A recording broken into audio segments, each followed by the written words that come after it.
About to commentate probably the most infamous match I ever had in my life, all the way back in 2007 at the Bad News Allen Memorial Tribute Show in Alberta, as you see me attacking away at WWE Hall of Famer Abdullah the Butcher here, who I didn't like then and I don't like now. As you see me smashing across his back here, going to work on him, biting away at him even. There was no love lost in this match from our previous encounter, as you see me hit a double axe handle here and some punches right to his forehead. This was, of course, the Bad News Allen tribute show, which happened about a month or so after his death. Allen had been a tag team partner with Abdullah in Japan, and he was known as Bad News Brown. In WWE, as you see me getting thrown through a table here, Abu Weasal, the Stampede Wrestling legendary manager, is managing Abdullah the Butcher in this match.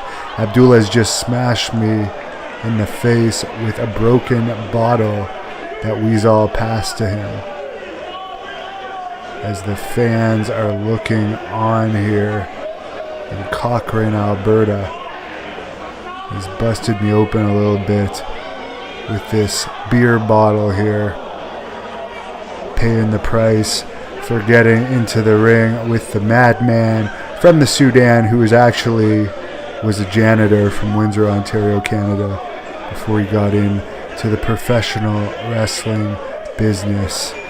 One of the biggest tasks about this match was how were we going to get Abdullah the Butcher in the ring. At this point in his career, he was having problems getting around. He was very violent, of course, as you can see here, slicing me with the bottle right across my forehead. That's one of the reasons why my forehead doesn't look as pretty as it used to these days.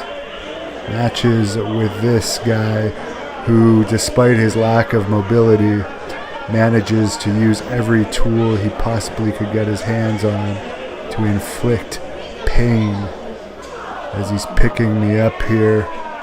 I was pretty young in this match as he smashes me in the bottle with the face. I was still in my early 20s.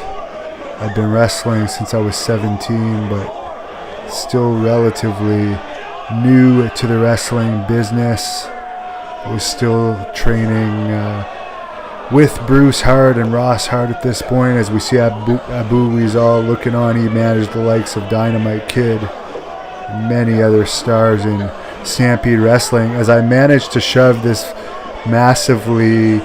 In his own words, he once described himself to me in an official letter as morbidly obese. He actually listed that as one of his health conditions. And that is true. He had to be almost 500 pounds here. At this time, I was probably benching around 500 pounds and squatting around 700 pounds. And I needed all the power I could get. Now I got something in my pocket here. I don't even remember what it was. I think it was a piece of the thing that you hang your clothes hanger in the dressing room. So we see Abdullah the Butcher taking some punishment from Hannibal here before I was known as the Death Dealer. I had already done my first extended stay in Puerto Rico at this time, I believe. I was given the name Hannibal, as you see me choking away on the Butcher, smashing him in the face.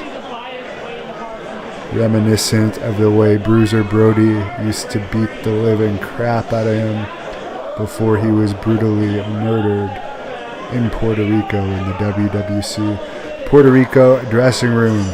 As I'm working away on Abdullah, just smashing him in the face. They're still trying to put the cage up here. I don't know why I actually lifted Abdullah up, as you see him slicing me in the head right there with bladed fingers, which he is a sneaky, dirty wrestler for sure. Shouldn't have even been in the ring for this match. But there was no wrestling commission overseeing this match. Here he is picking me up by the hair. And I believe he has his fork. Yes, I think he nailed me in the face with his fork. And now you can see my head is a bloody mess. I was already bleeding before he used those bladed fingers on me. But he felt the need to get more blood. And here's Gamma Singh, who's now in Impact Wrestling, coming from the outside, an old friend of Abdullah. He's got something in his head. What is it? A fireball. And he puts the fireball in the face of Abdullah as I manage to get out of the way, and I make it out the door, winning the match. One of my many victories over Abdullah the Butcher. I was definitely the last feud of his career in and outside of the ring. And here we see Gamma Jr. and Tiger Raj Singh, who's now known as Jinder Mahal, attacking me on the outside. They were in a group called the Karachi Vice with Gamma Sr. and Abu Weezal at this time. I had my own feud with the Karachi Vice. You could actually see the year after this, I teamed with Samoa Joe to wrestle the Karachi Vice in Calgary, and that match is up on the Hannibal TV if you want to look it up. Two future WWE superstars. I actually would have been a WWE star too if it wasn't for this match. Some medical business that came out of this match unfortunately caused me to lose the WWE contract that I was offered shortly after this match. And here I am with a light tube that someone just handed to me on the outside, and I nail Jinder Mahal with the light tube, and now I'm nailing Gamma Singh Jr. and they're hightailing it out of there.